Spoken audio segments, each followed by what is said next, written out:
তুই দাঁড়া, কি হলো মা? তোর সঙ্গে জরুরি কথা আছে। আমরা সকলে মিলে এই সিদ্ধান্ত নিয়েছি যে কাল বিট্টুর সঙ্গে সঙ্গে ওই মণ্ডপে তোর আর তপস্যারও বিয়ে হবে।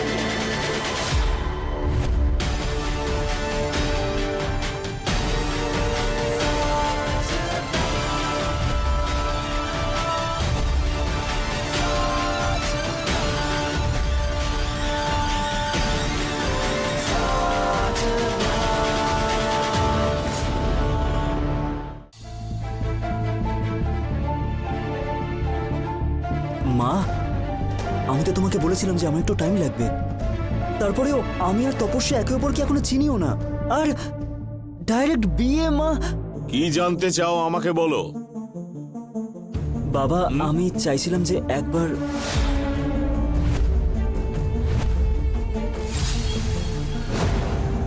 আমি জানতে চাই না যে তোমার বিয়ের ব্যাপারে ভাবনাটা কি।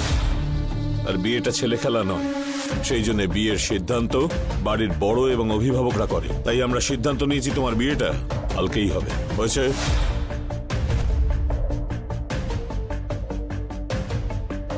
প্রেম, দেখ, যদি তপস্যাকে না পছন্দ হয় বা অন্য কোনো মেয়ে যদি পছন্দ থাকে বল, কারণ তোর খুশিতেই আমরা সকলে খুশি।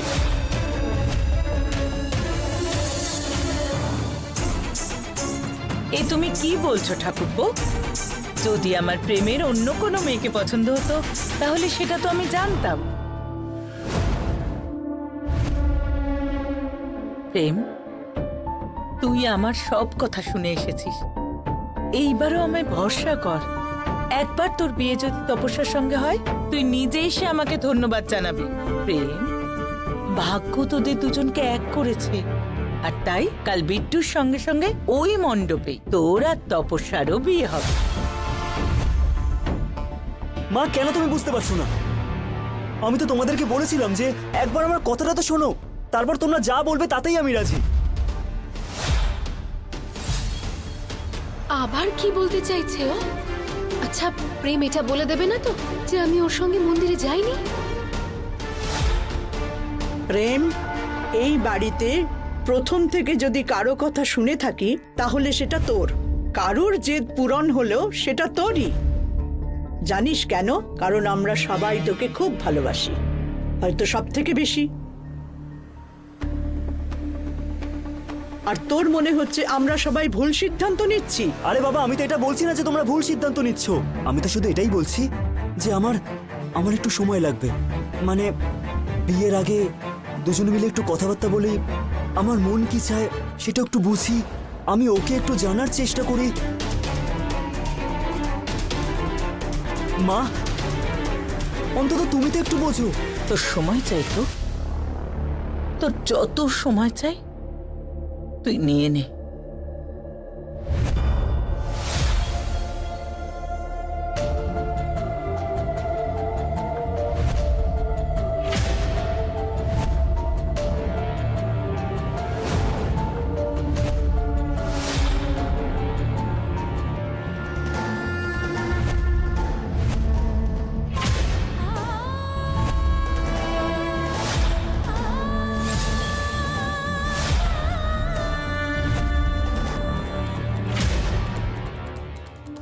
আমি হাতে গঙ্গা জল নিয়ে শপথ করছি যে যতক্ষণ তুই তপস্যাকে বিয়ে করতে রাজি না হচ্ছিস ততক্ষণ আমি অন্য জল গ্রহণ করব না। এতে আমার প্রাণটাই চলে যাক না কেন।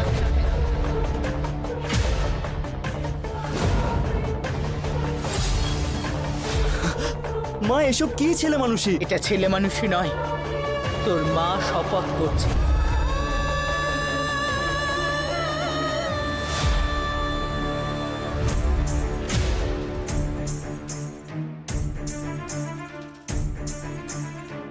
হয় তুই তপস্যাকে বিয়ে করবি, নয়তো আমার মরা মুখ দেখবি।